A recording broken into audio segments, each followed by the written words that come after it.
Sir, are you? Mote sir. Okay, I will start. Hello. Sir, are you Start. present there? Yeah, I'm here. Okay, sir. Good afternoon, all participants and dignitaries. I welcome you all to this second session of our 1 week online refresher program on development of entrepreneurship and managerial skill. The topic of discussion is managerial skill for teachers. We are having a very experienced and eminent speaker, Dr. Sukanta Kumar Naskar sir, working as an associate professor at NITTR, Kolkata. I would like to welcome our speaker on behalf of our principal, Dr. Ashok Upadhyay sir, and Department of Electronics and Telecommunication, Government Polytechnic, Hingoli. Sir, please accept the virtual bouquet there. Thank you, sir. Thank you very much. Okay, now I would like to take opportunity to introduce our speaker in brief, then we'll start our session. Dr. Sukanta Kumar Naskar sir has completed BE from Jadavpur University, MTech from IIT Kharagpur, and PhD in Mechanical Engineering from Jadavpur University. Sir has a vast experience of teaching at NITTR around 23 years. Sir, he is also working in the research and development field. He has guided more than 15 MTech and 1 MBA project. Sir is also having an industrial experience in manufacturing company. Our speaker as a lifetime member of ISEC and FOSET, these institutions. Sir, he's also working on different government funded projects. Sir has published around 22 national or international journals, and he has attended many conferences also.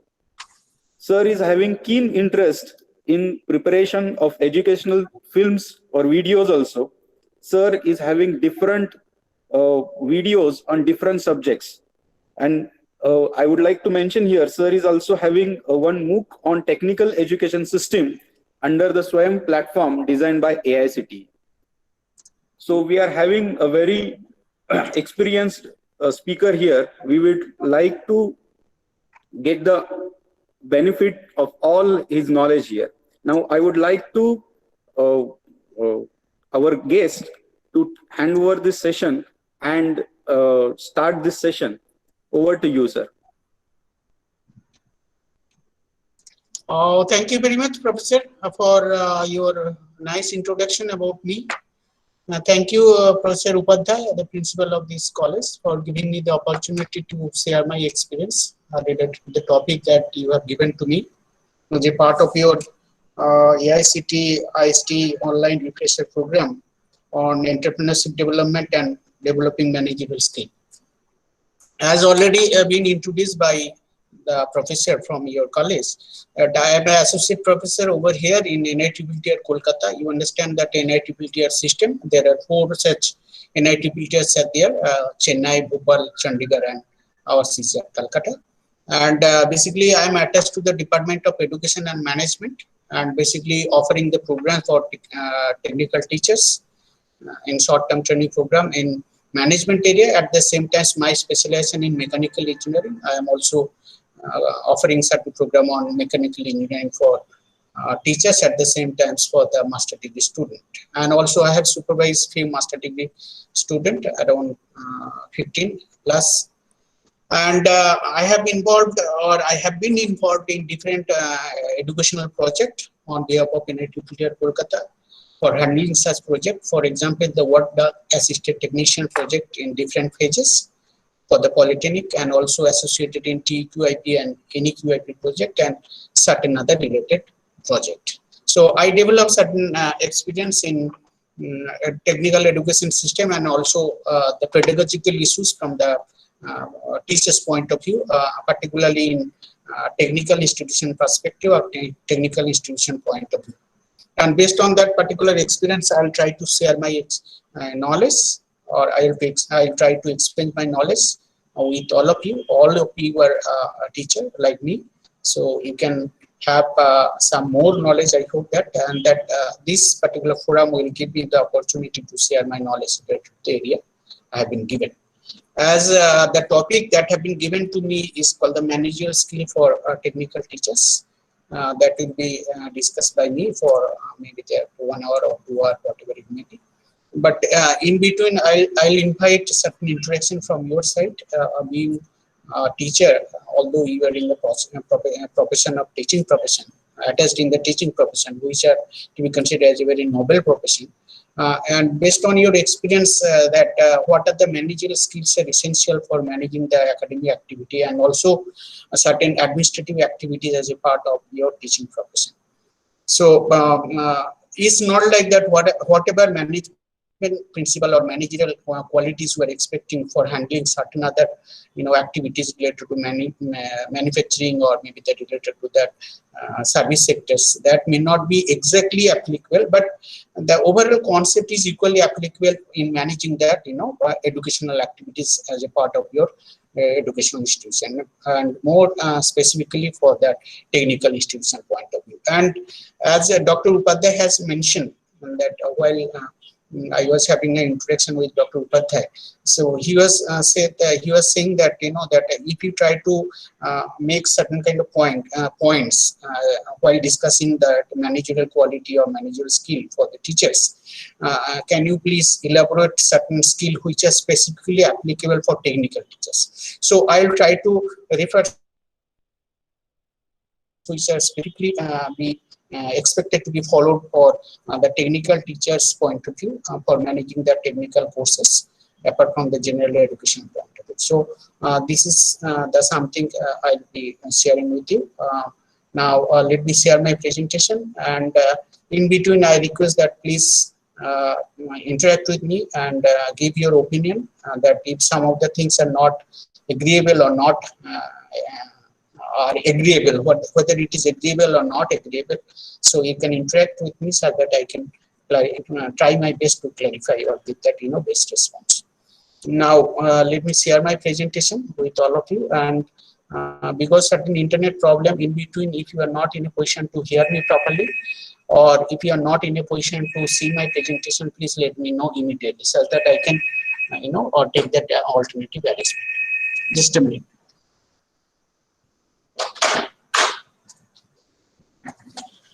So sorry for interruption. I was having a call. Now, let me share my presentation.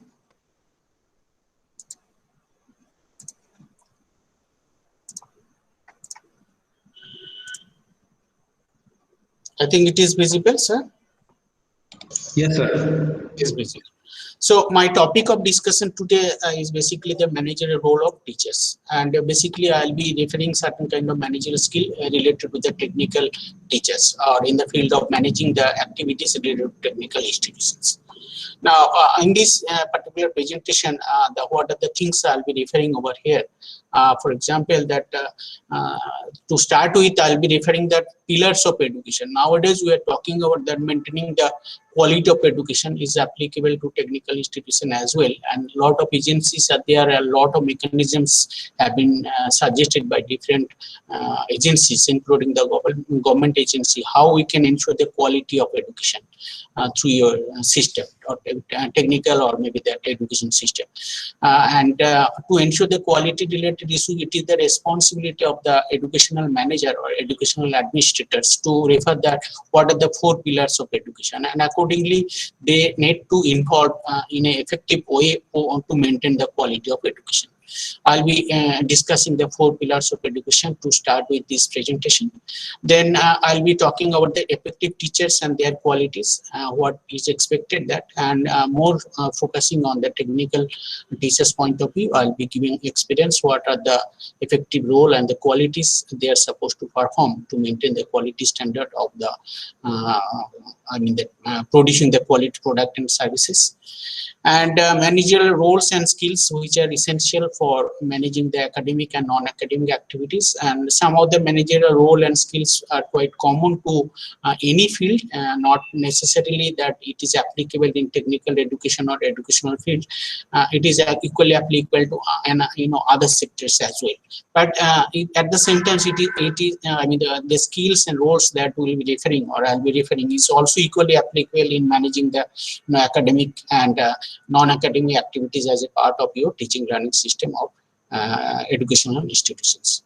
I'll be talking about the responsibility of a teacher, manager, or the teacher administrators in terms of technical institution perspective. That's already mentioned. I'll be giving certain reference while talking about the specific role to be performed to manage that academic activities and also related activities as a part of your managing that educational institution, particularly technical institution point of view.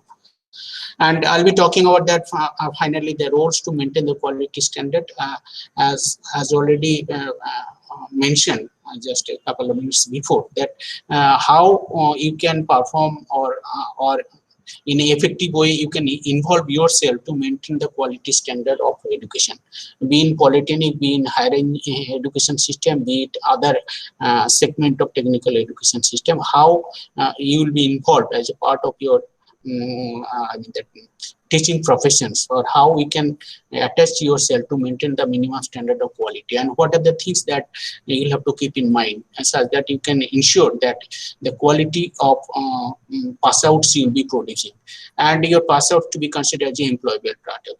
Your responsibility is not to provide the job, is not sometimes not under your hand, but your responsibility is to produce that employable student. Employable student means that they whatever the little opportunities are there to have their job, through producing that employable student, you can ensure that whatever jobs will be available or jobs are available, your students are quite capable enough to grab that job or to occupy that particular job. So these are the things I'll be discussing, and before discussing in detail regarding the managerial qualities, let me start with the quotation given by Swami Vivekananda regarding that education system we are talking about that, and which is very pertinent with respect to our present education policy 2000. Very recently that has been published. A lot of good things they have suggested, those who have developed education policies, and is basically to be considered as through this education policy we are talking about the drastic change or drastic reforms in the education system, and there are some specific issues they have suggested in technical education as well. Now with respect to that new education policy or even the previous education policy, that very pertinent quotations that Swami Vivekananda has mentioned. Let me highlight over here what was his vision and what was his understanding regarding the education system. Now, he mentioned that present system of education is all wrong. Okay, so that is the first, that kind of statement he has made, that present education system is not fulfilling the demand, or maybe that it is not appropriate. It is, that all wrong process.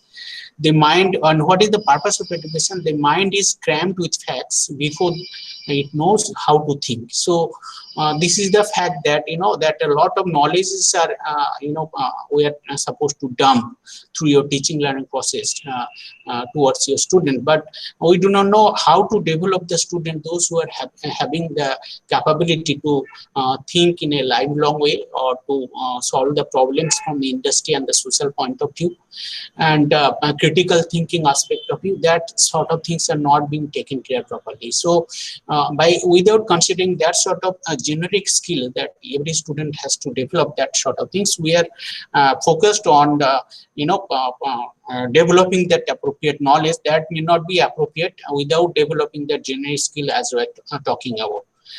And he mentioned that educate our people so that they may be able to solve their own problems. So it is not like that only the structured problems will be there and they are supposed to apply their knowledge and skill to solve that particular specific problem. It's not like that. Now we'll have to ensure that we'll have to develop our student and certain kind of ability to be developed through your teaching learning process, particularly in a technical education system, and that the student will be capable enough to solve that unknown problem or unstructured problem. Understand? That was not being covered even during their course of study. So that type of capability are to be expected. So he mentioned that point of time, and even that is quite relevant in today's context.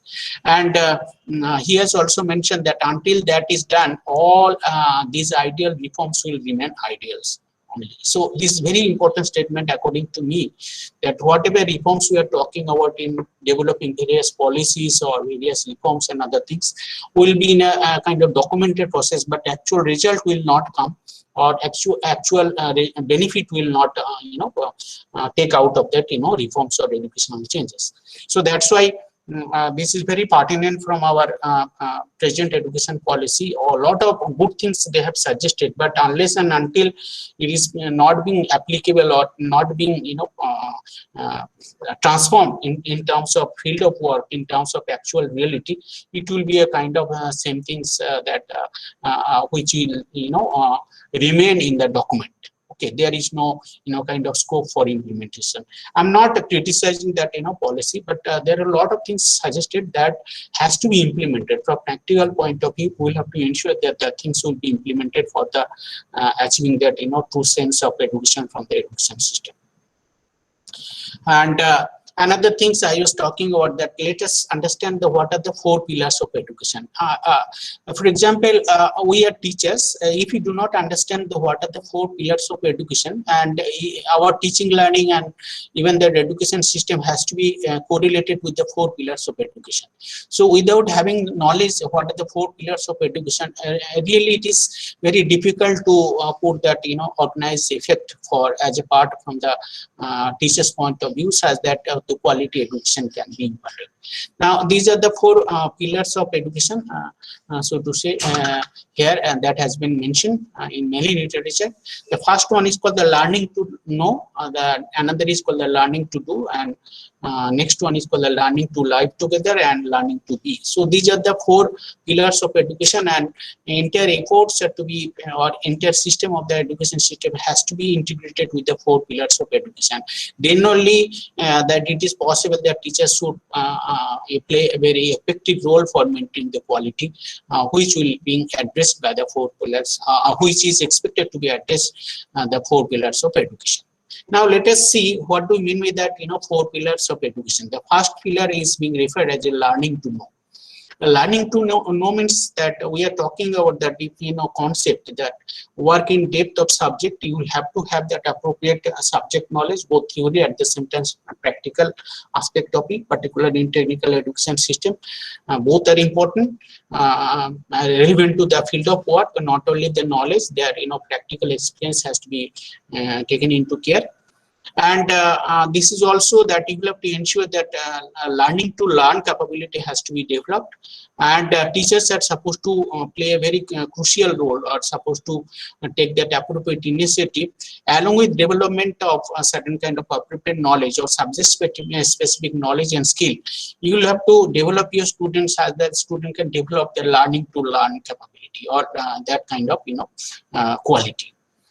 And finally, that it has been said that so as to benefit from the opportunity of education provides throughout the life, that is called the lifelong learning capability also. There are a lot of things we are talking about, that lifelong learning capability, developing the professional practice, or the kind of communication skill, problem solving abilities, that learning to learn capabilities, critical thinking, lot of things as suggested that outcome based education, some of the general skill, and at the same time specific skills that will be addressed to the technical education system. So this is called the first pillar, the learning to know. And every people, those who are attached, particularly the educational administrators and the teachers, they need to understand what is that first pillar of education, and accordingly they need to involve for maintaining the minimum standard of quality. And remaining 3 pillars of education, the next one is called the learning to do, in order to acquire not only on occupational skill, but also more broadly the competencies to deal with the many situations and work in a team. So sometimes you will find out that the student passing from a specific branch, they are not working related to the branch. Some of the interrelated field they are being attached, and not only that, they are not attached with the similar kind of people as a team member. Understand? In certain assignment, they are put together with certain members, those who are not having the same background or same education system, or maybe the same attitudinal orientation. So you'll have to develop your student to work in a team situation, and maybe that in team situation the team members may have a different type of background, along with their educational qualification, attitudinal orientation, and so on and so forth. So that means that you will have to develop your students such that they are in a position to work in a team or to contribute effectively while working in a team to do certain kind of assignment or involve certain kind of project.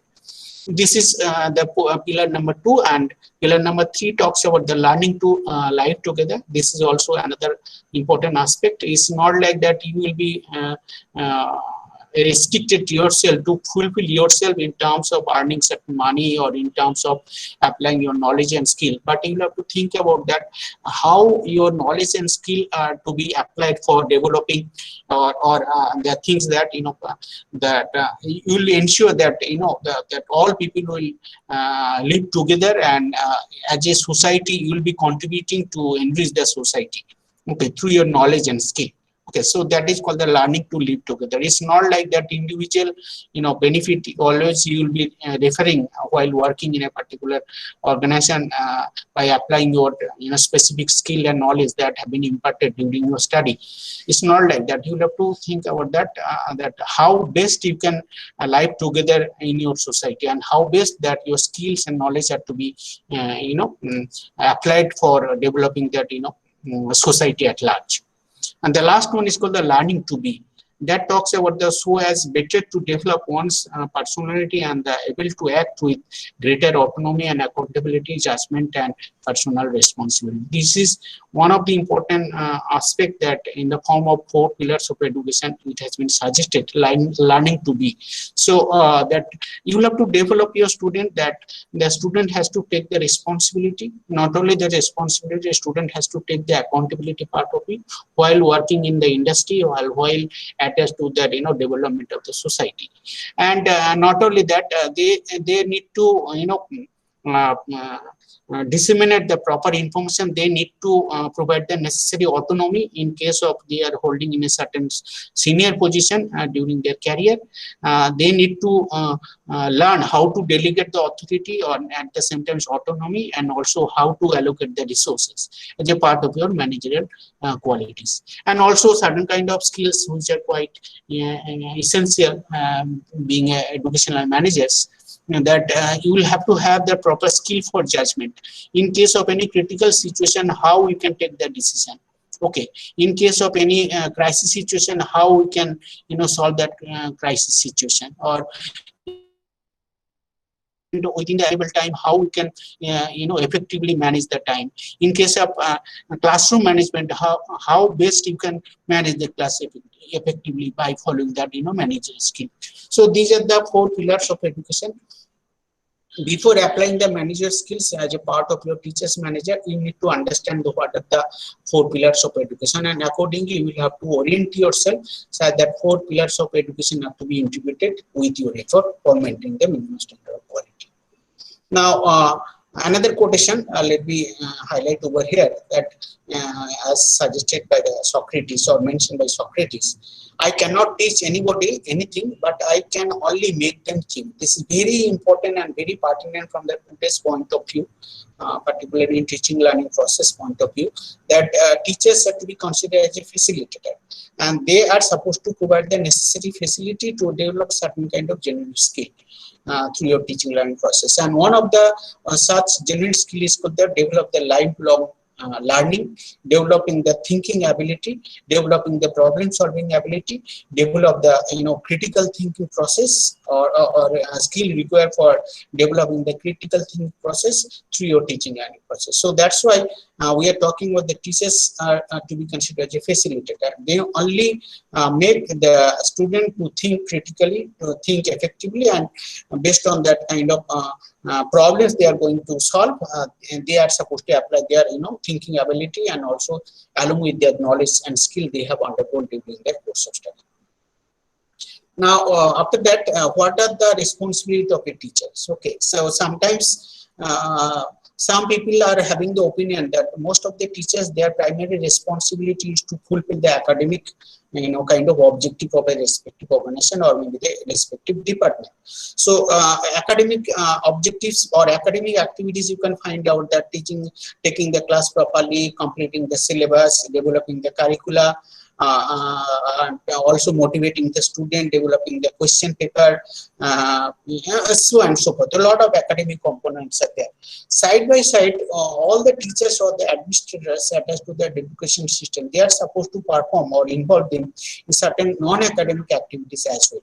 For example, if we talk about the non-academic activities, the guidance and counseling, nowadays the psychological issues, the mentorship kind of things, these are to be considered as non-academic, although mentorship is a kind of academic, lot of academic components are there, but still that may be considered as the additional responsibility of a teacher.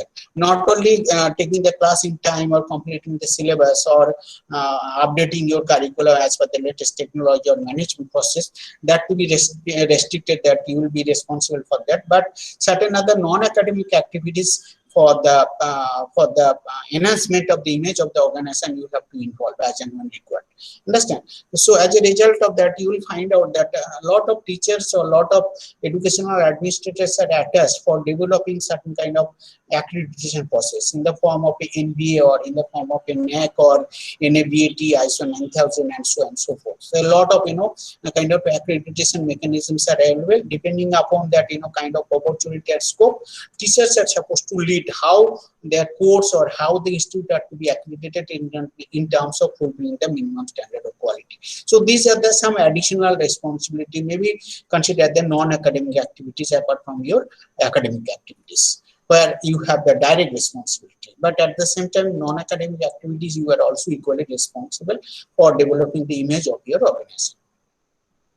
Now, one such important academic component, first one is the the first responsibility of a teacher is to manage the class effectively. So as a part of your classroom management and putting the managerial quality or the skills for managing the class is one of the primary responsibility of a teacher. Now let us see what do you mean with the classroom management. Although if you have your own perception what do you mean with the classroom management, how we can ensure the classroom is being managed and how we can ensure the student will be productive during that the particular class you are talking about. So there are a lot of components are there such that you can say that class is being managed or classroom is being managed properly and students are quite productive during your class. Now let us define the classroom management, although it has got different perception from different teachers' point of view. Now some of the common understanding regarding the classroom management talks about that. It refers the wide variety of skills and technique that teachers are supposed to apply during the instructional process or taking the class. The teachers used to keep the student. What is the purpose of the classroom management? That the teachers are supposed to apply the skills and techniques for managing the class effectively, and objectives of this particular application of skills and technique is basically to ensure the student will be organized, student will be orderly, student will be focused. Student are focused or student will be busy in terms of their respective assignment or activities. Students should be attentive and student will be on task that you have given. Either practical task or some other task for engaging the student in your lecture, in your class. And also finally we have to ensure that during your time or a particular class time, the student or the time will be called as academically productive. Understand what are the objectives of your class for a particular period of time, whether all the objectives are being achieved by all the students or not, or even by the teachers or not. That to be considered the academically productive. It has been observed that many teachers, they are quite good in terms of their knowledge and skill, but they are not academically productive because of that appropriate lack of appropriate knowledge of the classroom management. So that's why we have to ensure that whatever time we'll be spending, that time to be considered as and should be academically productive purpose. Okay, so that is some of the essential characteristics for managing classroom, and it is the primary responsibility of a teacher to manage the classroom or to manage the class effectively or in a desired way to achieve the objectives that you are talking about or you have fixed.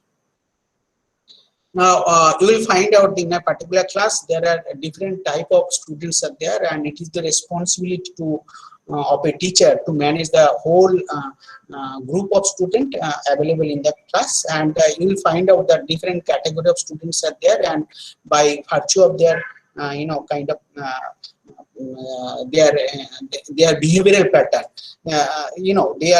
they may not be attentive, or they may be attentive, or sometimes even you will find out that some of the students are there, they are very intelligent and their knowledge level is very high, IQ level is very high, but their kind of attention level is not up to the mark. And you will find out that there are certain students, their pace of learning is not up to the mark. Okay, so that may be considered the dependent student. So you will find out that in a nutshell, in a particular class, the heterogeneous group are there, and the group can be divided into 4 major category, or the entire class can be divided into major 4 category type of student. And as a result of that, you have to anticipate what kind of behavioral problems that will come in between during your class, and accordingly you have to prepare yourself so that you can solve that particular behavioral problems from the student side. The first category of the student may be considered as an aggressive student, that to be considered as a hyperactive, or maybe agitated, or unruly kind of students. You'll find out that class some percentage of students are of this nature, the aggressive type of student, and you'll have to take appropriate action for managing that type of student accordingly. And another category of student is called that a resistant type of student, the student who won't work, or not only that they are supposed to involve in listening, try to create a nuisance for giving the proper attention to other student also. Understand, that type of student to be considered as a resistant type of student. Whatever you are supposed to say, they are having certain problem. So they are having certain kind of questions. That questions may be relevant, or may not be relevant, but always they are trying to make disturbance in the class. Okay, so that type of student that we consider as a resistant type of student. Another is called the destructible kind of student. This is also another aspect. That type of student has already mentioned that not only they will be attentive, they will also try to disturb others to have the proper attention, or to listen your class also. So that type of student to be considered as a destructible kind of student. Another kind of student is called the dependent student, as already mentioned, that may be considered as a slow learner. During your class, they may not understand properly, or the whole lot of things as per the objective they have to fix. So after your class, they are supposed to discuss with some of the good student, and after that he will understand, or she will understand properly. So that may be considered the dependent type of student. And you as a teacher, you will have to identify that what kind of student you are having. All it's not like that all students are quite attentive, quite kind of what I said, obedient, or very good in terms of time management, very good in terms of their behavioral kind of things. It's not like that. That is the ideal situation. You may have certain kind of student of this category, and accordingly you will have to anticipate certain problems from the student side, and you will have to prepare yourself so that that anticipated problem can be handled properly. The classroom management, as there are a lot of issues are there to define classroom management, or to identify what are the things to be implemented for managing class effectively. For example, the first one is whether it is effective discipline. This is one of the important aspects, that classroom management ensure that what are the disciplines you are supposed to refer, that every student has to follow it, and that discipline is not related to the discipline you are expecting the student to follow.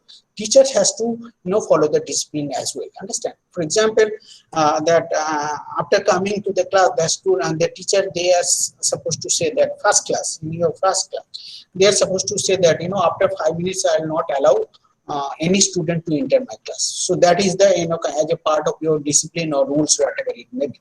Now, and this is very good. A student will try to listen or try to adhere the discipline, but it has been observed that the teachers, those who are supposed to instruct that type or follow or expect that student will follow that type of rule or himself or herself is not following the discipline. Teachers is a quite kind of habitual that a kind of quite habituated in terms of coming to the class not in proper time. Understand? Maybe the 10 minutes late as per the schedule time of starting your class. So that is the habit. And at the same time, the teacher is expecting the student should be disciplined in terms of coming and joining, leaving the class. So that is not expected. Understand?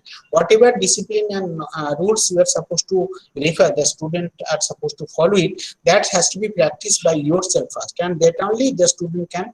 You can expect the student can follow it. So this is called that effective discipline.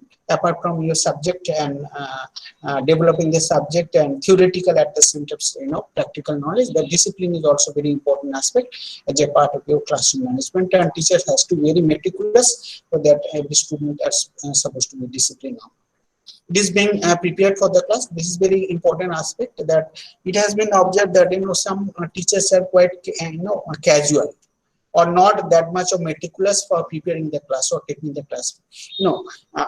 For example, myself is having around 24 years of experience in NITPT at Kolkata as a part of your trainer for the technical teachers and also some managerial positions. Now, some of the subject is quite known to me because for several years I am taking that particular subject, including the MTech subject. But still, for example, while starting that particular class, at least minimum 10 to 15 minutes I need to prepare myself. Although subject is quite known to me, or I have taken the several classes on the same topics, in several years. So that's why it is the responsibility of a teacher to prepare for the class. Understand? Without having any preparation level, if you are supposed to take the class, sometimes that you will be in a you may not be effective for that particular class. Understand? Or you may not be effective for utilizing the available time that have been given to you for taking the class. So that's why it is the common practice that you will have to prepare yourself before taking the class, and as per your plan you will have to take your class. And in pedagogical aspect, you understand that it is a common practice that every teacher needs to prepare a instruction plan or lesson plan. Understand? But whatever the instruction plan or lesson plan we are talking, black and white document, or sometimes some of the senior teachers, for example myself, we are not preparing the instructional plan as per the format in a black and white format. But I know that what is the instructional plan and how that instructional plan has to be done, and that is I am preparing by using my brain and by following my experience. Not necessarily all kind of classes you are supposed to convert in terms of instruction plan. Sometimes you won't find time for preparing the instruction plan for all the topic, all the classes. But some of the classes that you prepare the instruction plan, and as per the plan you take your class, and you will be what I say, that observing yourself that you are quite successful by implementing the plan. Okay, instructional plan, and the student is also to be motivated while your plan is being implemented for taking the class. Another dimension is the motivating of your student. If we talk about the motivation, the classroom management, that second important aspect that you have to ensure the student will be motivated. Now, what are the mechanisms that you can motivate your student? It has got different dimensions, and that also depends upon the teacher's kind of experience. It's not like that all type of motivation that is being followed by some of the very good teachers, and that same things you will try to follow. It's not like that. Depending upon your experience, depending upon your kind of effort and initiative, what are the motivational arrangement is required to motivate a student, you have to practice and you have to demonstrate it. And you understand the motivation has got different dimensions, both intrinsic and extrinsic aspect of motivation. The motivation, if we talk about the intrinsic aspect of motivation, the intrinsic aspect of motivation is basically that student quality, at the same time the quality of the teachers, how they are serious about in terms of taking the class, and how the students are also serious for attending the class seriously. That is called the intrinsic aspect. But extrinsic aspect of motivation plays a very significant role, which has to be practiced by the respective teacher. For example, you will have to give that appropriate example, I mean that effective example, sometimes the non-example to make the student, or to make the concept, the more lucid way, to explain that concept in a more understandable way. So these are the some of the motivation. You'll have to give certain kind of opportunity and the student to speak. Okay, not only the teachers are supposed to speak always, you'll have to give the opportunity to speak or interact. That is also the motivational aspect. Giving certain assignment or important kind of activities that the student can engage. Okay, so this is also another interesting aspect of student motivation. And sometimes appreciating the contribution of the student, or appreciating the student and their performance. Okay, that is also the motivation of the student.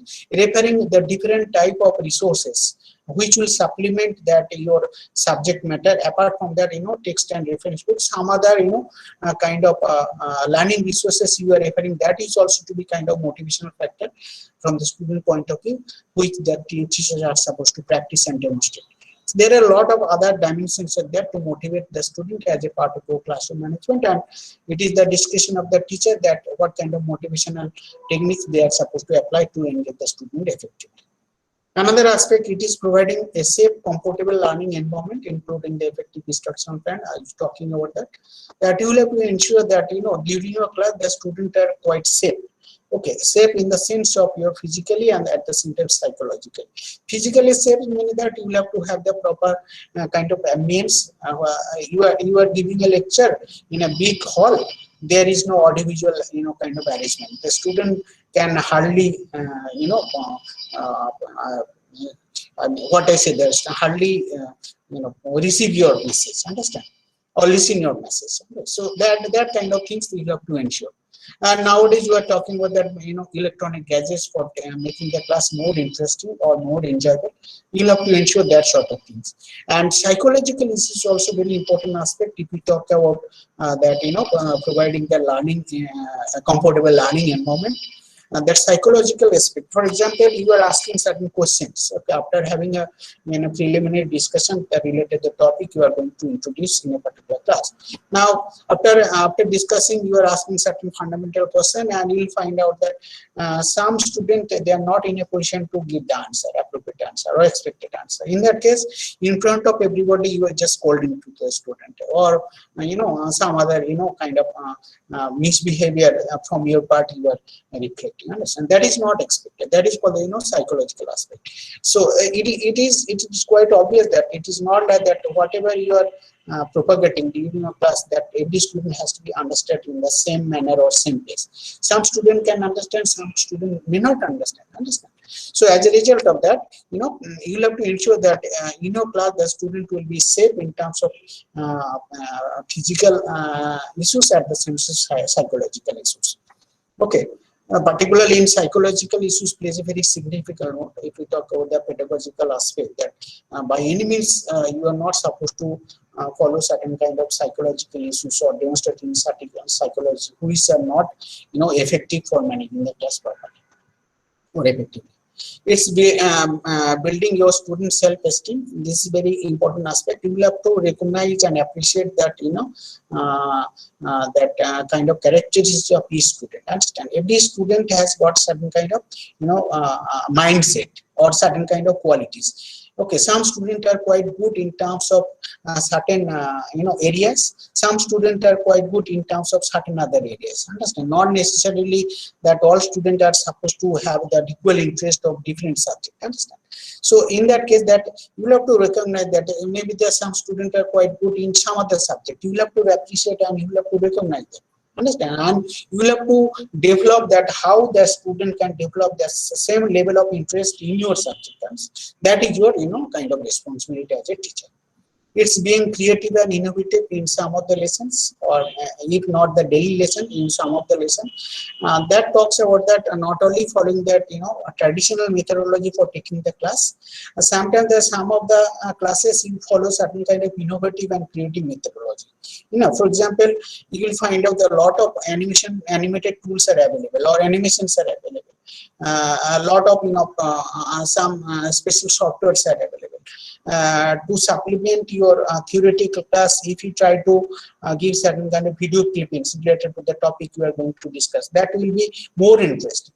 It's not like that all the classes you will be following the certain, creative and innovative. It's not possible. But some of the classes you are supposed to follow certain kind of creative or new methodology, or maybe the innovative methodology, and that will be helpful for attracting the student, or helpful for motivating the student, and also the self motivation from the teacher's point of view. Now, classroom management, I was talking about the classroom management, talks about that application of certain skills and techniques. Okay, the technique, skills means that a skill has to be acquired. It's not like that some teachers, those who are very new in the teaching profession, they may not have the appropriate skill for managing the class properly. So over the years, they are supposed to acquire the skill for managing the class properly. But if we talk about the another side is called the techniques, that sometimes you are supposed to refer certain kind of techniques. Okay, and that straight away, if you try to follow the certain recommended techniques, definitely you will be quite successful in managing the class, properly or effectively. So, but at the same time, the skill has to be acquired over the period of time. Okay, and through your experience, you can develop or you can acquire certain kind of skill.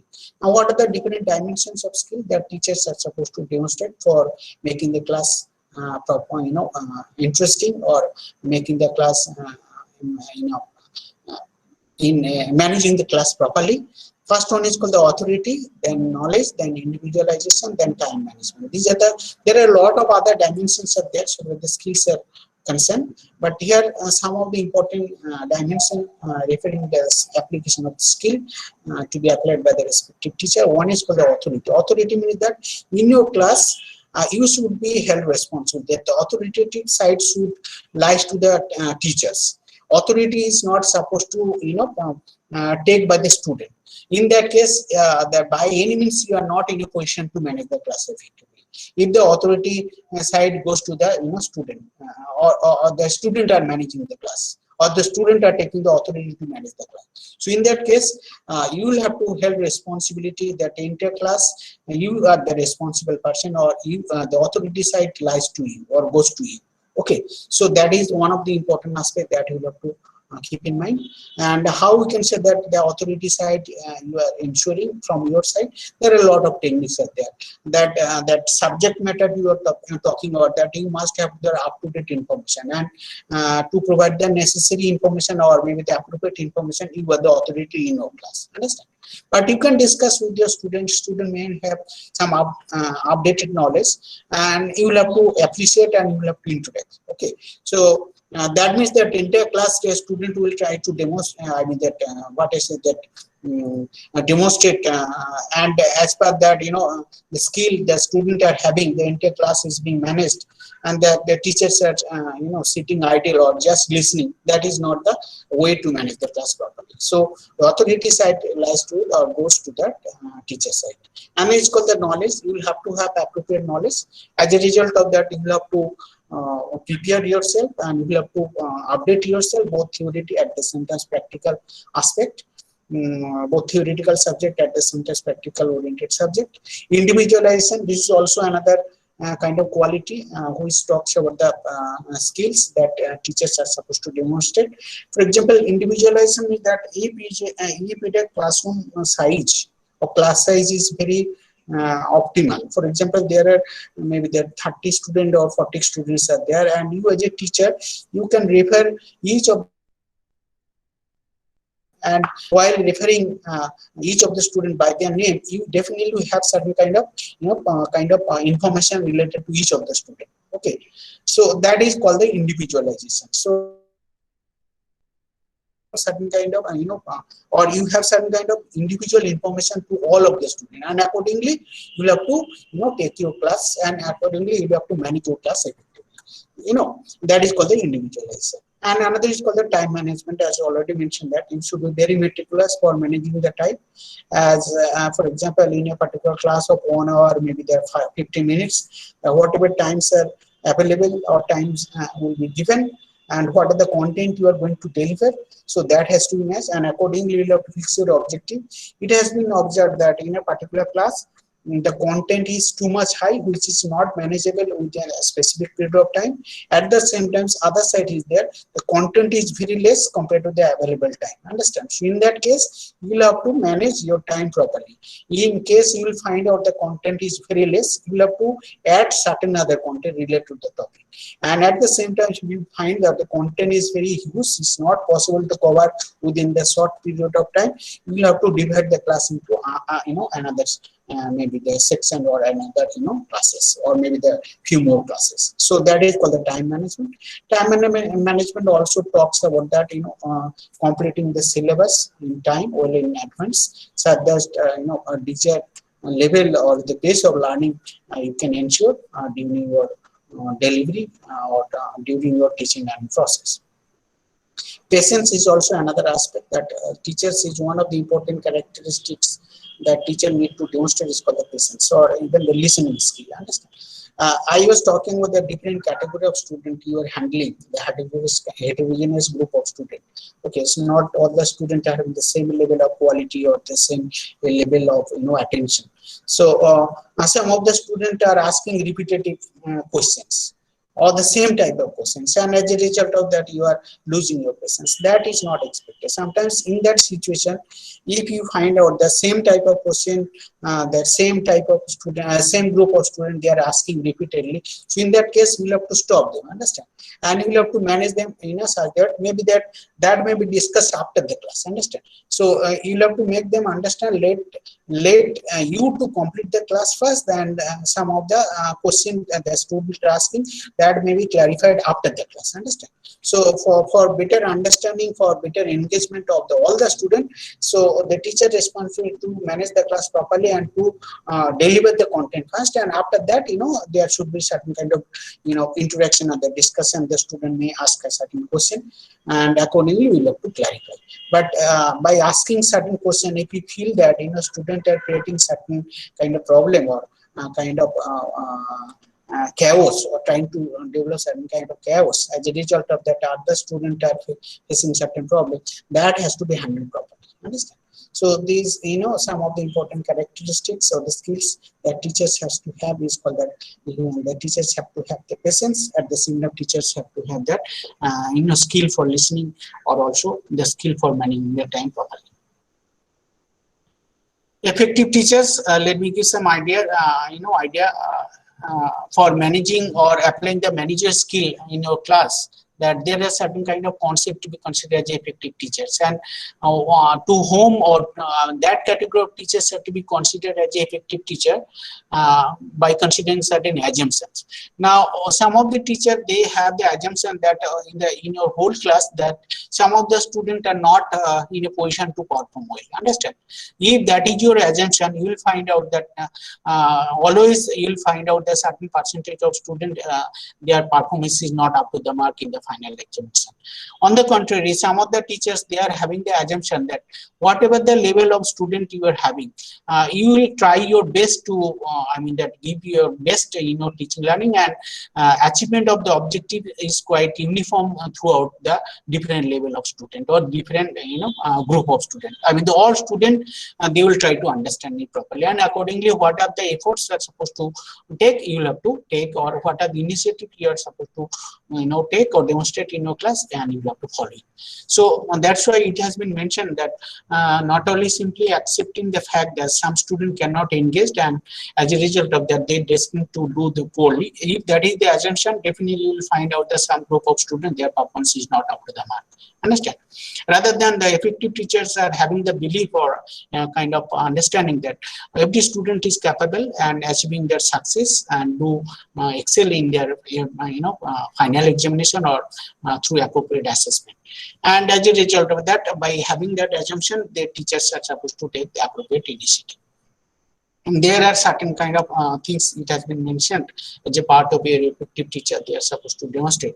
It's called that ensuring their friendliness and congeniality in terms of their behavior and in terms of providing a necessary support, a good personality, and this is also another aspect that teachers are supposed to show that personality aspect that the student can learn that aspect also. Apart from that, learning that specific knowledge and skill, and they should understand the what is personality level is also very important, which are very essential from the field of work or while working in the different type of industries. That apart from the subject matter, personality is also very important, and appropriate personality has to be demonstrated. Keep knowledge both in theory and practical aspect. A good communicator, the teachers to be considered as a good communicator, and not only communicator means that English language or local language. Communicator in the different. For example, you are describing certain kind of what I said, the drawing. Understand where the certain symbols are there. So you have to make the understand what are the meaning of the symbols. That is also part of your communication process. And already mentioned that teachers are supposed to have a good listeners also, and they should have that appropriate kind of patience. Good sense of humor, some of the important characteristics that teachers are supposed to have, that appropriate sense of humor, and sometimes they are supposed to manage or apply that sort of sense for managing the class effectively, or to ensure the classes is more enjoyable one, such that student can have that appropriate level of attention during your class. Kindness is also, you will have to understand the problem. If the student are not attending, you will have to analyze why the student are not attending. Okay, so you will have to think in that way, and accordingly you will have to take your appropriate action. And this is the some of the role we are talking about, that particularly managerial role and academic role. If we talk about that, and this is relevant to for the technical teachers, apart from the teachers from other institutional point of view. Developing the instructional material, and this is true for technical teachers at the center of non-technical teachers. That appropriate instructional material, both practical and theoretical subject, you will have to prepare, and accordingly you will have to apply that particular instruction material for taking a class as a part of your classroom management. Guide undergraduate projects or different type of projects in undergraduate level of education. And polytechnic, this is also true, that you will have to give certain kind of project, and such the student can develop certain kind of quality, how to handle project or how to submit a project report. Also in that case, that you will have to guide and you will have to supervise and to develop that kind of capability. Participation in curriculum revision and development, this is also another aspect that it is one of the important role that teachers are supposed to perform, not only involving in direct teaching learning process or day-to-day taking the classes, but teachers are supposed to actively involve in curriculum revision and development. And you understand that sometimes some of the teachers from your college or some other college, they are actively involved in curriculum revision and development for their respective subject. And not only that, you will have to develop certain kind of general skill how to revise the curricula in which are not under your specialization. For example, myself was attached as a curriculum development and revision faculty in charge from NIT Filter Kolkata point of view around 6 years, and we have given the different type of assignment from different state, particularly in developing and revising that polytechnic curricula in different fields or specialization. And for example, I have given coordinated for developing or revision of the curricula subject like modern office management or beauty culture and cosmetology, food processing and technology, garment technology and fashion design. So that particular subject I do not have any kind of knowledge, but so by the coordination of the entire activities I do have certain kind of experience, and I am applying that particular experience for managing the entire process for curriculum revision and development. Being a teacher, you will have to develop that kind of capability apart from your day-to-day teaching learning process. Beyond that, teacher learning process. Developing appropriate learning resources, sometimes not only always referring that text and reference books is that sometimes that you'll find out that some of the subject that text and reference books are not that much of available in the market. Even the books are available, but the books are very expensive. Student cannot afford to buy it, or even the library books are not available. So in that case, the teachers has to develop certain kind of learning resources in the form of a notes or in the form of a maybe that monographs or certain kind of things the student will be using that kind of resources. And even certain kind of models you can develop that as a part of your learning resources. And you will find out that most of the polytechnics earlier time there was a kind of kind of section is called the LRC, Learning Resource Development, LRDC or LRC, Learning Resource, LRUC, Learning Resource Utilization Center. And every teacher is supposed to develop certain kind of appropriate learning resources for taking the class effectively. Developing the lab manual, this is also another responsibility. The different laboratory manuals are available. Now, most of the cases we have seen that laboratory manuals are concerned. Now, laboratory manuals are available in the market in the form of a book. Standard laboratory manuals or laboratory practical kind of guidelines are available in the market, and you can just refer that right now manuals, and you are instructed the student they are supposed to follow that manual. But it has been observed that many teachers they are developing their own manual, understand, and sometimes it is possible that teachers are or even the support staff or the lab teacher they will be developing the lab manual.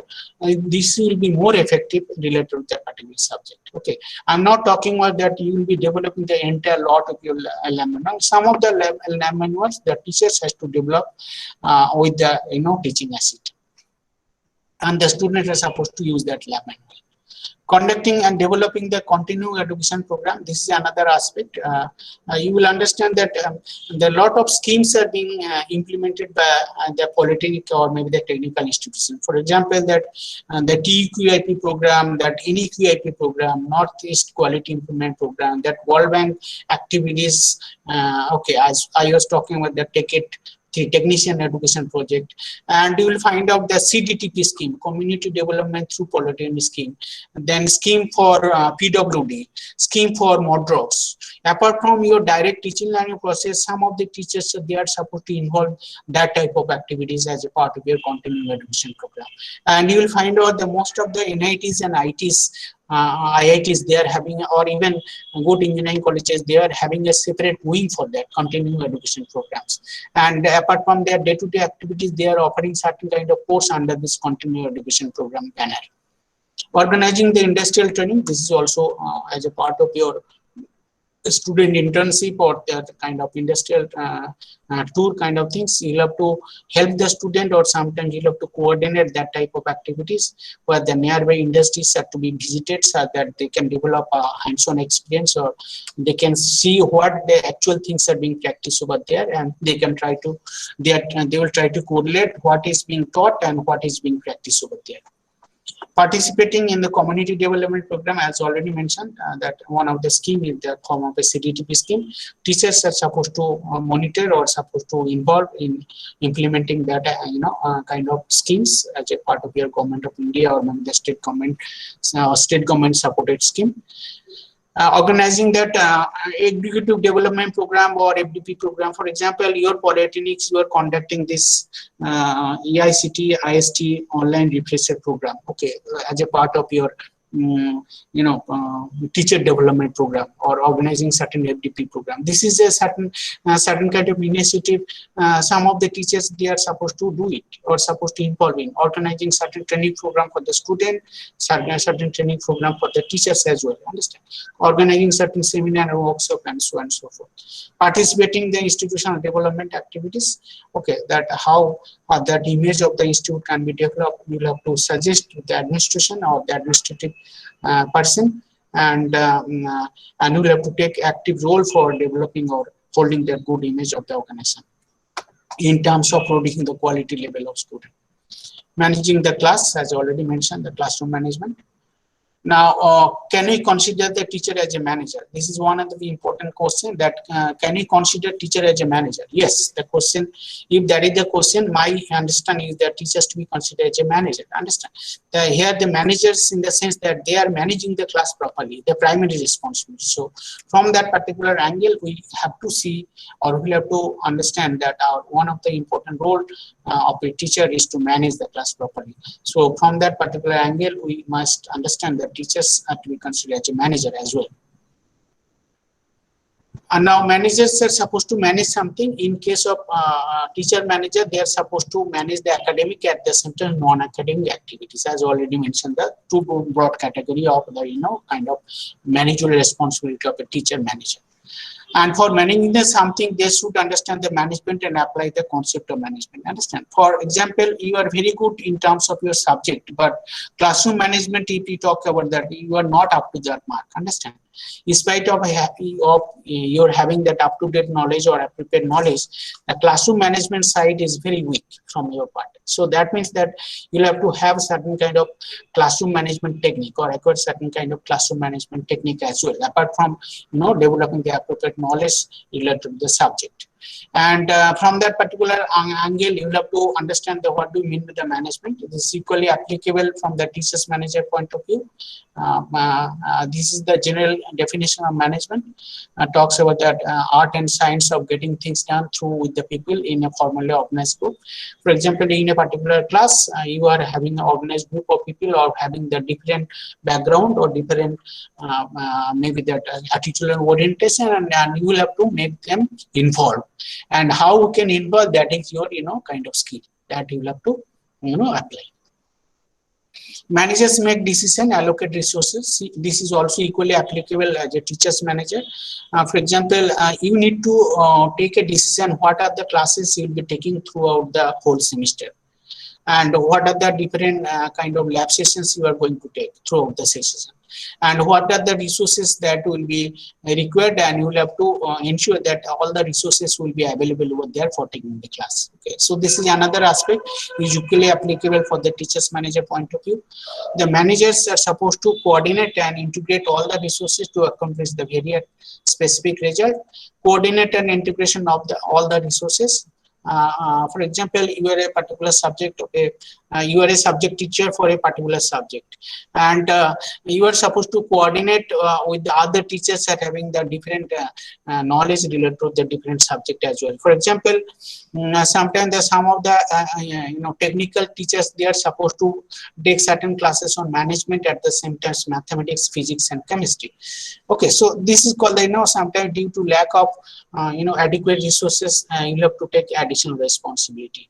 And whatever the limited resources are available, it's not like that all the classes are you are having that adequate resources, and particularly you are having that good classroom or the model classroom, having that LCD projector and a lot of sophisticated gadgets. It's not like that.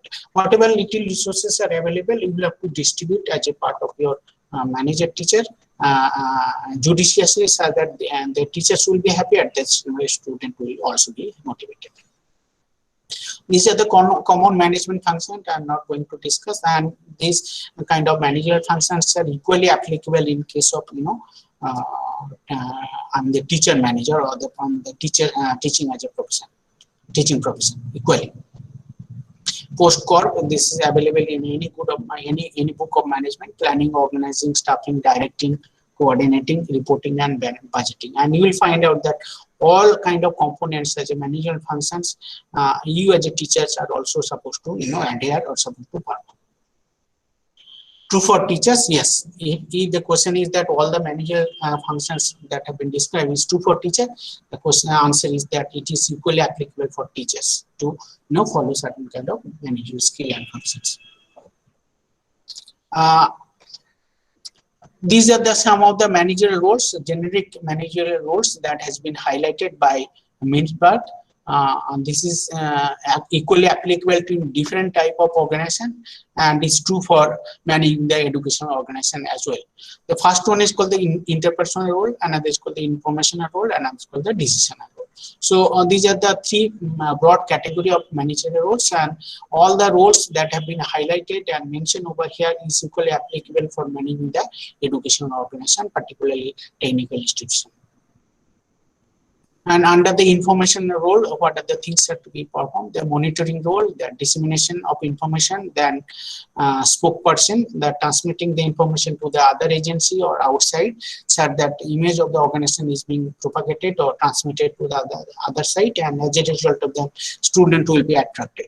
and also the monitoring that what they are expecting from your student, and as a part of that, sometimes you have to make necessary scan from the internal resources or potential, and you have to align yourself with that what kind of demand they are expecting from the external agency or the stakeholders. Okay, so these are the some of the information role, or the teachers has to play certain role under this category also. Decisional role, sometimes under the decisional role, you will find out that some of the components like entrepreneurial role, that I was talking about, that all the classes you are taking in the same way or in a routine way. It's not like that, sometimes it is advisable that you will have to follow certain kind of new initiative, or maybe that, kind of creative methodology for taking the class. So that role is equally applicable in teaching profession also. That is to be considered as entrepreneurial role. Disturbance handler, as already mentioned, that managing the class, you are facing certain disturbance from the different student side. As a result of that, you will have to have the capability to handle that type of disturbances coming from the student side. Resource allocated, okay, whatever limited resources are available, and you will have to allocate judiciously such that everybody will be happy, you will be happy, at the same time student will be happy. It's not like that everything will be available and to be provided to you, and it will be ideal situation, and you will be quite comfortable, and you are happy, at the same time student will be happy. It's not like that. All type of resources, there will be certain limitations. Whatever the limited resources are available, you have to utilize it optimally. That is the kind of responsibility of a teacher as a part of a decision, and also the negotiator. Okay, sometimes that there is certain kind of problem between the teachers and the same time support staff, and also there is a certain kind of problem on the student and the teacher side. So being a teacher or responsible teacher or effective teachers will have to act as a negotiator, so that both the parties will be having that win-win situation, or that issues has to be resolved in an amicable or judicious way. Now, a responsibility of a teacher manager, as this is the core part of this presentation, that it is equally applicable in case of technical teachers. Attainment of institutional goal, that teachers has to ensure that institutional goal is being to be attained properly. Not only that individual goal are to be achieved, but at the same time the institutional goal are to be, you have to ensure that finally through your contribution you are supposed to achieve the institutional goal also, or your contribution is directly related to the attainment of the institutional goal. Maintaining the integration of the institutional system, that what are the system that your institute is supposed to develop, and you are a part for integrating or implementing that system. You are not that a person that will be not referring that kind of norms or regulations which is being developed from the institute perspective or institute point of view. Adopting to forces in terms of institutional external environment, at the same time internal environment, and this is popularly known as that application of the concept of SWOT analysis, the strength, weaknesses, and opportunity and threat analysis. SWOT analysis talks about that internal scan, and opportunity and threat analysis called that external scan, and that has to be done in a frequent way or frequently basis. That to be considered as a regular kind of activities, so that you can ensure whatever that you are producing, that through your product you are trying to satisfy the external stakeholders, particularly from the industry point of view. Maintaining and transmitting the cultural pattern, whatever the cultural issues are there, you will have to ensure, and you will be very happy that being a part for implementing the cultural aspect of it. For example, you are having that attendance mechanism, biometric attendance mechanism, that to be considered as a cultural aspect of the institute discipline dimensions. And if you say that being a teacher, you are a 24 hours of servant, what is the question of putting that at biometric attendance? Okay, so there are a lot of controversies are there. Okay, biometric attendance may be applicable for the some other staff, not applicable for the teachers. But by understanding that, since it is a kind of organizational culture or the dimension of organizational culture or discipline, everybody has to follow it, and you as a teacher or me as a teacher has to follow that kind of attendance. This is one example, the maintaining and the transmitting the cultural pattern of it. In case of educational organization, there are different responsibilities, and that responsibility are to be categorized into three broad categories: curriculum and instructional development, the student support services, and extension services. So basically, if we talk about the entire activity the teachers are supposed to involve from the institute or department point of view, the entire activities are to be identified by curriculum instruction development component, then student support services component, and another for the extension services. Now, the first one is for the curriculum and instruction development. As already mentioned, that you have to have an active role for developing and revising the curriculum, and accordingly, as per the revision of the curriculum, you have to develop that appropriate instruction methodology, and you have to apply that instruction methodology to make the class more effective, or classroom partner or managing the class in an effective way. And here you will find out that while talking about the curriculum revision and development, sometimes you have to have the knowledge how the market study has to be conducted, or how the needs assessment has to be conducted before taking a decision of a new curriculum to be implemented from your college or institution. Okay, without having any kind of needs survey, if you take that decision, sometimes that decision may not be up to the mark. So that's why the teachers has to have certain kind of knowledge how to conduct the needs survey or how to conduct the market survey, and accordingly they need to suggest that what are the potential areas are there to introduce new subject in the education system or irrespective organization point of view. Student support services. So what are the minimum student support services have to be provided, and you have to ensure that the teachers are supposed to play a significant role for providing that student support services. For example, the training and placement cell, the guidance and counseling cell, that mentorship program, the student mentorship program kind of things, or providing the student orientation or conducting the student orientation program. Okay, so these are sometimes some of the example of the student services, and also providing the necessary support like basic amenities from the institute point of view or the department point of view. And you teachers are supposed to take active involvement for providing or ensuring that minimum providing the minimum or the required student support services. Extension services, the example I have already mentioned, not only taking the classes as per the syllabus of the curriculum, but sometimes some of the extension services that that institute or the department they are supposed to undertake. For example, such a small project you are undertaking, understand, where there your departmental resources have to be utilized, and as a result of that certain amount of money to be considered to be generated. Okay, so that to be considered the extension services. Particularly technical departments, those who are having a lot of resources in the form of a facility of their library, laboratories, and also in the department, that has to be utilized in an optimal way, apart from your normal day-to-day taking of classes. Okay, sometimes you'll have to utilize the resources from some other purpose, and as a result of that, you can develop certain kind of, or earn, you can generate certain kind of revenue, and that the revenue are to be engaged for institutional development purpose. These are some of the appropriate knowledge from the educational manager's point of view to perform that their respective duty properly or effectively. These are the essential knowledges or necessary knowledges are supposed to acquire by the educational managers. Knowledge of education policy and practices, knowledge of people and stakeholders, what their expectation, what they are expected from your system, knowledge of process, knowledge of situation, knowledge, conceptual knowledge. Conceptual means that the kind of concept you are going to propagate, that whether you are clear or not. Understand what is the concept of a particular subject, theoretical subject or maybe the practical subject you are going to disseminate. Okay, so these are some of the kind of knowledge dimensions which are equally important to have that educational managers to develop certain kind of knowledge related to the different dimensions. Skills of a teacher manager.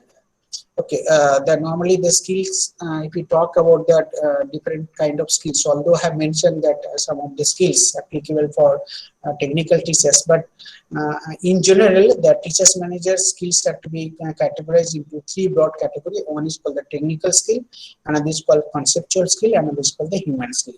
Although these are the quite general skill as a part of your manager, this is equally applicable from the teachers manager as well. Along with that, application to other situation or the type of institution. That technical skill, that conceptual skill, and human skill. Some specific skill relevant to that, educational institutions that teachers are supposed to have. Ability to perform present duties well in one's present position, or depending the position he or she is occupying. Ability to command respect and to win the confidence to others. Ability to reach sound conclusion based on the evidences. Ability to get through to people at various levels, including the government officers and the management of the institution, and the teachers and the student and the non-teaching staff, or in a nutshell, that by considering the opinion of the different stakeholders. Effective use of time in producing the necessary quantity and quality, or producing the quality and quantity and its qualitative dimensions, not only always referring the quantitative dimension, but at the same time you have to take active, kind of initiative or appropriate role for maintaining the quality aspect of it while producing that, minimum quantity that you will be producing in a particular year. Ability to cope with the changes. You understand that changes are quite, common kind of things, particularly in technical institutions. A lot of, technical aspects have been changed along with the managerial issues, and through your system, you have to be very meticulous to cope with the changes. And it is your responsibility what are the changes are there, and accordingly, your responsibility to align with the changes what the industry or that certain as a user's point of view from the external stakeholder they are expecting from your system. Command of basic facts such as missions of the goals of the institution, mission and the goal of the institution, short-term and the long-term vision and the plan of the institution, aspirations and problems of the teachers and students, and accordingly, if you face a similar kind of situation, how you can involve yourself to solve that type of situation. Relevant professional knowledge, including the teaching methodology, particularly the pedagogical dimensions of it. Evaluation techniques, both in formative and summative evaluation, is nowadays is very vital issues. Student progress evaluation has to be followed by following that appropriate evaluation techniques. And nowadays we are emphasizing that most of that indirect method of evaluation as a part of your outcome-based education philosophy to evaluate the performance of the student, and teachers are supposed to be take appropriate kind of responsibility to follow that appropriate evaluation technique to judge the performance level of the student. Proactive in terms of anticipating certain changes and accordingly prepare yourself when the actual things will be coming, and you will be in an advantageous position to involve yourself in a proactive way. Here certain role, another kind of category of roles that applicable for the teachers only or teachers manager, and for academic or managing the academic and non-academic activities of a respective organization or respective department. The first one is called the instructional role, another is called the counseling role, another is called the curriculum development role. And in my previous slide, a few slides previous, I have already discussed that what is the curriculum development role and what is the kind of knowledge that teachers are supposed to develop for developing and revising the curriculum. And another is called the instructional role. That is very important and the primary role of a teacher. So you have to develop that as appropriate instructional method or instructional resource. You have to prepare that instructional plan, and as per the plan you have to take the class. That is one of the primary role of a teacher. Another is called the counseling role. Counseling role, as already mentioned, apart from your direct academic involvement, sometimes some other involvement from the administrative point of view, that teachers are supposed to take. That is, one of them is called the counseling, then training and placement, then mentoring kind of things, providing the necessary support to the student, conducting the NCC or NSS activities. Teachers are supposed to supervise the student from that particular aspect. So this is called that, counseling role. And curriculum development role I have discussed in detail, that teachers are supposed to take active role for revising and developing the curriculum. These are the some of the instructional role, as already mentioned. The primary responsibility of the teacher. Counseling roles, as already mentioned, that many dimensions that teachers are supposed to take as a part of their counselor. And sometimes that some of the teachers, they are attached in as a part of a hostel warden or hostel supervisor or something like that, where that you will have to act as a counselor to manage the student properly, understand, and you will have to understand the psychological aspect of reading the psychological mind of the student, and accordingly you will have to counsel them.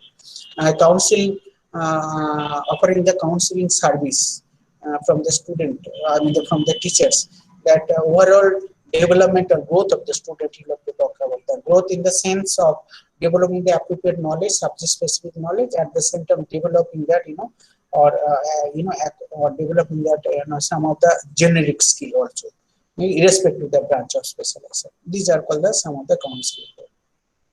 Developing curricula, as already mentioned, that some of the things, that what are the stages of curriculum development. For example, the 3 stages of curriculum development, and being a teachers monitoring or coordinating the curriculum development exercise or revision and development exercise, you need to understand what are the different stages. First one is called the assessment stage, then development stage, and finally the evaluation. These are the 3 major stages of the curriculum, and all of the stages have got the different component, and you have to understand what are the different component of or different stages.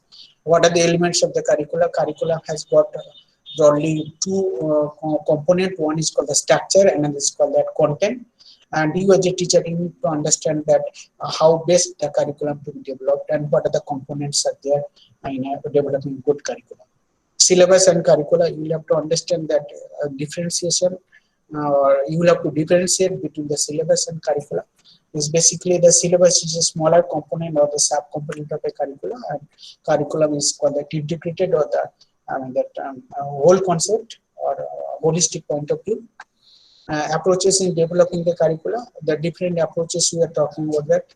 Nowadays, in modern context of 21st century learning environment, we are talking about that competency-based approach, then outcome-based approach of developing the technical curriculum, or thinking curricula or something like that. So as a result of that, traditional semester-based curricula is not relevant. Sometimes some of the new method of curriculum development approaches have to be, adopted by you, and you as a teacher will have to take active role on that. Aim and objectives of the curricula, teaching, evaluation, and teaching scheme. Understand how we can evaluate the performance of the student, both in formative and summative evaluation. Teaching scheme in the sense of LTP distribution, lecture, tutorial, and practical distribution of the subject, along with the credit marks, allocation of the credits, and developing your learning resources. These are the some of the effective teacher has got certain kind of qualities. One is called the professional and academic qualities, another is called the personal qualities, and the last one is called the intellectual qualities. Now, these are the some of the dimensions related to the professional and academic qualities. In-depth knowledge, both in theoretical subject, knowledge of psychology, including the knowledge about the student need or their psychological issues, knowledge on problem solving, or laws of learning, or the pedagogical issues, theories of learning or learning style, or the learning characteristic of the student, and so on and so forth. Knowledge of pedagogy has already, this is one of the important, that teachers has to have certain kind of knowledge related to the pedagogical issues from as a part of your teaching learning process. A favorable attitude towards the teaching profession, commitments to teaching, and the commitment from the achievement of the institutional objective point of view. Personal qualities, these are the some of the dimensions: ability to handle conflicts in a constructive manner, demonstrate that honesty, okay, in terms of different activities, that your honesty has to be demonstrated, be in academic, be in non-academic activities where your involvement is being are being considered very crucial. Punctuality is one of the important aspects, that you should be very punctual, and you are expected that you will be expecting your student to also be punctual. Intellectual honesty, this is very important aspect. Nowadays we are talking about it. Particularly the teachers are having certain kind of publications or involved in certain kind of project, educational project. So in that case, intellectual honesty has to be maintained. Nowadays we are talking about the plagiarism issues or copyright issues or intellectual property right issues, that to be considered as intellectual property, that teachers has to play an active role. Integrity is that you will have to talk about that. You will have to ensure that there is no question regarding that your integrity or honesty. Certain moral values and ethical dimension that you as a teacher you will have to demonstrate, and from you the student can learn it. And that sort of things they will be reflecting while working in the field of work in the respective industry.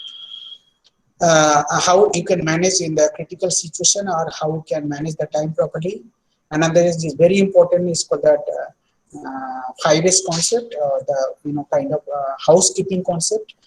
This is also very important aspect that teachers has to develop, that kind of habit. For example, in your chamber or in your classroom, how the you'll be developing the 5S concept for ensuring that classroom is having that, what are the resources available to be placed in a proper order, that classrooms have to be cleaned properly. Okay, you are not supposed to clean, but you will have to supervise it. So there is certain 5S concept as being suggested by the total quality management point of view from the Japanese industrial culture. And that is 5 Japanese word is called the Siri, Siton, Siso, Shitsuki, and Shitsuki. These are the some of the 5 a concept, and it has got its meaning. First one is called the sort out the unnecessary things and discard the unnecessary items, put the right things in the right place. And this is called the set in order, follow that appropriate orders. For example, in your library or in your desk, what are the important documents are available and how we can arrange in a proper sequence or something like that, such that as and when required, you can retrieve it in a quick period of time. Then another is called that cleanliness or sign, that you will have to ensure that proper hygienic or cleanliness in your chamber or even in your class. And another is called that you develop a kind of standard habit as a part of a Siksu, that for maintaining that cleanliness, maintaining the punctuality or honesty, that should be considered as your habit, and that should be reflected in your class. Understand? And you can expect that kind of habit to be developed to student also.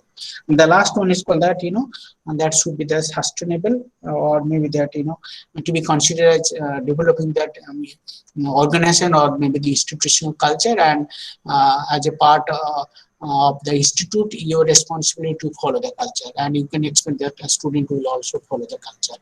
Awareness on one's strengths and weaknesses, as already mentioned, you identify your strengths and weaknesses, and accordingly you can involve for achieving the goal of the organization and achieving the goal of the department.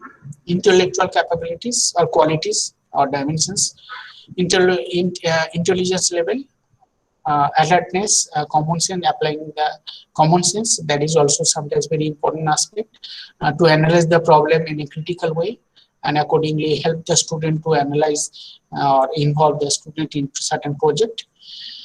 You need to hone your memory sometimes, that and accordingly you need to update the subject, and you will have to memorize it, and that has to be practiced from time to time. Willingness to experiment with the new ideas.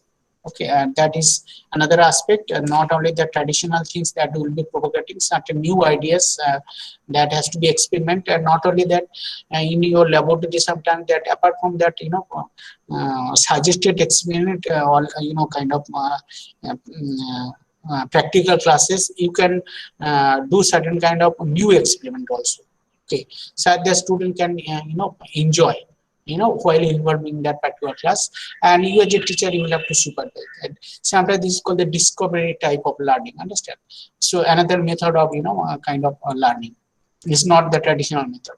Ability and willingness to improve the classroom condition through action research. Sometimes that how to ensure that classroom management situation will be implemented effectively. Sometimes you can take a kind of action research, and you are suggesting that how best that class are to be managed properly, and what are the common things that as a teacher is supposed to demonstrate for managing the class as a part of your action research or maybe the SNAP study. Emotional qualities, this is also very important, that you should be emotionally stable, okay, and you should be emotionally resilient also. In case of any disruption, how you can mitigate the disruption or how you can sustain in that disruptive situation, that is also another aspect. For example, there is certain problem in between will come, and the result of that you are anticipating that your syllabus are not in a position to complete within the time. So in that case, during certain unforeseen situation like that, how you can stabilize the system by following, having your own intervention and following certain kind of putting certain kind of additional effort and additional resources. Optimism is also that you will have to ensure that best utilization of resource, and you can expect that most of the student or the entire student will tie to the desired level of competency, both knowledge, skill and attitude. Assertiveness, you should be very firm in terms of discipline and in terms of implementing the rules and regulations. These are some of the characteristics of emotional qualities. This is very important from the technical education point of view for involving, apart from your day-to-day teaching learning process, that teachers are supposed to involve certain other activities also, which to be integrated in the teaching learning process or academic component of the respective university or respective organization. For example, for maintaining the quality standard and following the rules and regulation as suggested by the ICT.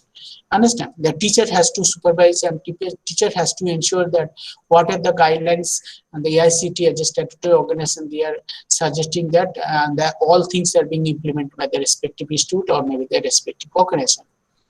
National Council for Teacher Education, this is another dimension, although it is related to the school education also, applicable to skill education also. There's some aspect that you will have to understand, that what is the functions of NCT, National Council of Teacher Education, and what is their role. Another is called the National Council for Vocational Training, NCVT, that some of the polytechnics were engaged in vocational courses also, and what is the role of the NCVT, and you will have to understand, you will have to develop some basic understanding, and accordingly you can offer certain kind of vocational courses. NBA, you understand that teachers has to play a very active role for implementing the NBA as a part of their accreditation process, along with that ISO 9000 or even that quality management system. NBA, you understand that National Board of Accreditation, that nowadays it is not mandatory, but in future it will be mandatory that your courses have to be accredited as per the NBA criteria. And they have suggested that graduate attributes, and through your teaching learning process, you'll have to ensure all the graduate attributes are being followed or adhered. There are a lot of issues out there I'm not going to discuss. Another aspect is called the National Assessment and Accreditation Council. From the institute point of view, from the performance of the entire organization, that accreditation is possible through the NAC, National Assessment and Accreditation Council. If it is applicable in your organization, to ensure the quality of product that you will be producing, and you will have to have some kind of idea regarding that Assessment and Accreditation Council mechanism as a part of your NAC accreditation. Another NIRF ranking, this is also the quality that shows the image of the organization while participating in NIRF ranking. Most of the technical institutions like IITs, NITs and other type of organizations, they are quite meticulous to participate in the NIRF ranking, and depending upon their rank in the NIRF framework, ranking framework, that shows the image of the organization, and that image means that they are producing the quality of student through their system. Another is called that school education, and the some of the school education, those who are offering that the practical oriented training program, particularly the vocational programs or similar type of kind of apprenticeship training program or similar type of hands-on training program. This another accreditation is also possible. You can apply. That is called the NABT, National Accreditation Board for Education and Training, which is a part of statutory organization under the Quality Council of India initiative. So this is also sometimes you'll have to some of the schools, those who are offering certain vocational courses, you can apply that NABT accreditation process also, so that indirectly or directly you are ensuring the quality dimension of the student you are producing. ISO 9000 as already made is a very well-known process. Some of the polytechnics or engineering colleges and their courses are being recognized or appreciated or accredited through ISO and QF's quality management system mechanism. And this is the last slide of my presentation, last few slide, this is equally applicable in educational organization, particularly technical education. There are aggregate theories of X and Y. If you believe as a teacher that average student dislike work or will be not attentive, if that is your assumption, that definitely you will not be successful. Understand? As already mentioned, that if you assume that some of the group of students will not excel or their performance is expected to be very poor, if that is your assumption, definitely that you'll find out that actually that percentage of student will have that different level of performance. Most people need to be coerced or directed or maybe threatened to make them work. This is another assumption of the theory X.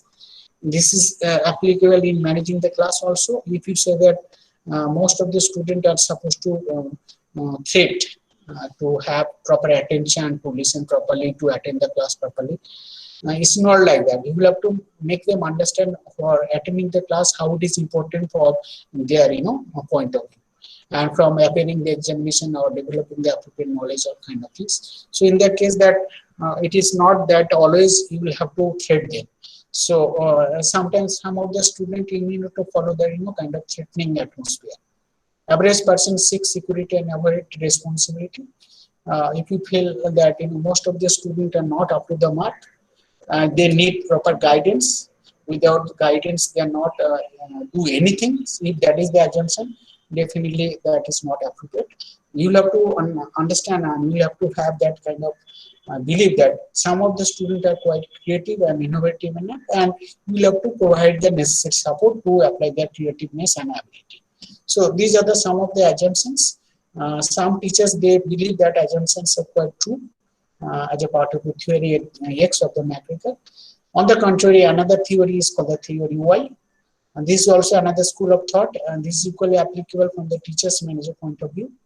If you ensure that attending the class is sometimes, they say that people like work as natural and based. Similarly, if you say that attending your class is quite natural activities of the student, it's like your normal activity, understand? So as a teacher, that you have to ensure that class will be interesting and everybody will be interested enough to attend the class. Many of them exercise self-control, fulfill commitment. That I was talking about that student motivation point of view, both intrinsic and extrinsic dimension of motivation. Here, the self-control is basically the intrinsic aspect of motivation. That teachers are student at the same time teachers are supposed to apply that self-control for managing the class effectively. And another assumption is that it's very important that in favorable condition means that if we provide the necessary support, that definitely the student will take their kind of responsibility. Not only they are supposed to dissolve that their responsibility. If you encourage, if you provide the necessary support, some of the student will find out that they will come forward to take certain responsibility. Many of them are creative, innovative enough, provided that kind of opportunities and the support to be provided and encouragement to be exercised. Intellectual potential of the people here, intellectual potential of the student, or maybe some of the educational administrators are not utilized properly, and opportunities are not given to utilize their potential abilities properly. So it is expected that if we provide the necessary support or if we provide the necessary opportunity and scope, so you'll find out that some of the teachers, some of the students, they are trying to apply their innovativeness and creativeness, which are very essential from the classroom management or the teachers management responsibilities are concerned. So this is all about, I hope that managerial skill of teacher. Although it is a lengthy presentation, but still I hope that is quite informative. Now open for discussion and open for comments or introductions. Thank you very much, Naskar sir. It is Thank you. a very great session. We have received the great content with you for the particular session, and definitely the skills, managerial skills in our teachers, particularly in polytechnics, will improve with this help of this kind of. So I request the participants, if anybody have any questions, the desk is open. Yeah. And, sir is here to suggest or inform us. And the PPT I am using, I'll be sharing to you, and such that you can disseminate to all the participants. Yes, sir. Yes, sir. Yes, sir. Definitely, I will share this content to the participants. Yeah. At their convenient of time, they can also see it. No issue. No worries. Yeah, if you have any kind of specific question or doubt, or if you want to share your ideas also, you're most welcome. Please.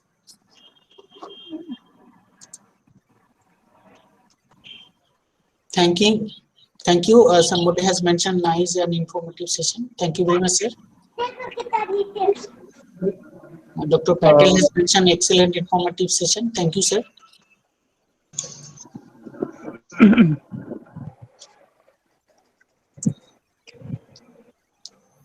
Sir, yes, please. Already you have shared too many skills of teachers which we need to improve, or which the teacher must be having these types of these types of qualities in them. So the ethics or the intellectual property, the IQ, that we is can say. very important aspect.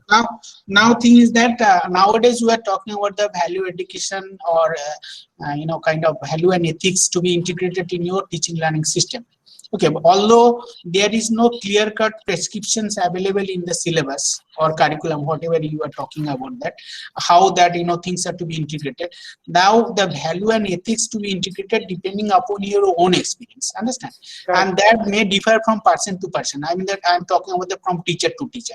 Okay, some teachers, they are saying something, but they are not following that sort of things. Okay, that is not expected. That is as a part of your value and ethics. Understand? Whatever you as a teacher, you are supposed to propagate that students are supposed to develop certain ethical dimensions of it, and the teacher has to implement it fast, and they can expect the student will also develop it, and in their field of work, they will apply that kind of ethical consideration of it.